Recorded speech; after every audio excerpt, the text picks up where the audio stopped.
Suppose you had a lot to carry. You'd get a box. And suppose you wanted to carry lots of people, too. You'd need seats. Volkswagen's iconic Beetle was officially known as the Type 1. It took the company 22 years to introduce the Type Two. The idea came to auto dealer Ben Pohn on a visit to a Volkswagen factory in Germany. His sketch, inspired by a utility vehicle he saw on the factory floor, in turn inspired the prototype for what would become the Type Two, initially known in America as a station wagon. It was not an immediate success with American drivers. The first ones to arrive here were in 1952, and they sold about 10 of them. Sales increased each year after that. By 1962, they had built 1 million of them. The Type 2's popularity was fueled by an innovative ad campaign that promoted its functional features in a playful, inviting way. It became that icon because it was so different than anything else out there. The flat front, the engine in the back, it looked like nothing else on the road. Completely unique look. I think that's what helped it catch on. It was affordable. Parts were plentiful. It was easy to maintain with a few basic tools and an owner's manual and a repair manual. You could make your own repairs relatively inexpensively, and that's what made the vehicle attractive to a younger generation.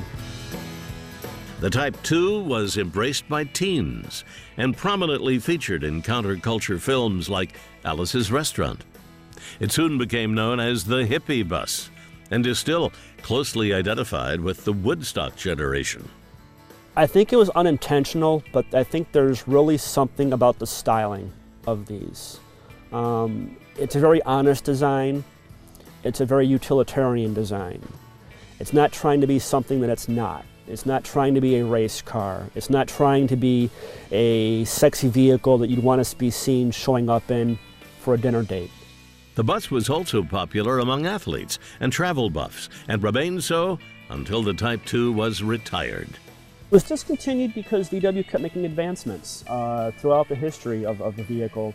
Volkswagen's goal was to always improve the vehicle and not make it look different. And then when the fourth generation of the vehicle came around, they switched to a more conventional front engine layout. That was in the late 1990s. In the years since, the original Type 2 has become highly prized among collectors and auto enthusiasts.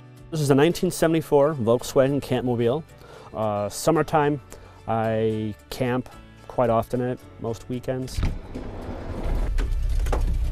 I've gone to Florida and back twice. I've been to California and back once.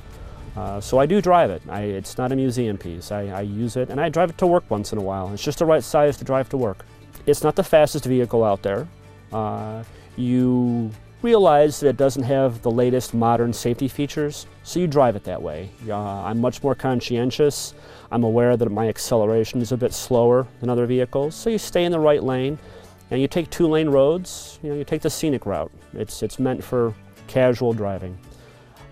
They're timeless designs. They were very successful designs. They were everywhere. Everybody has a story. If you go to a car show with one of these, you will get people constantly walking up to you saying, I had one of these, or my parents had one of these, or this is my first car I had in college. It's very relatable. It's a car everyone can tell a story about. Either a friend had one or they had one. It's very universal. It's a global car.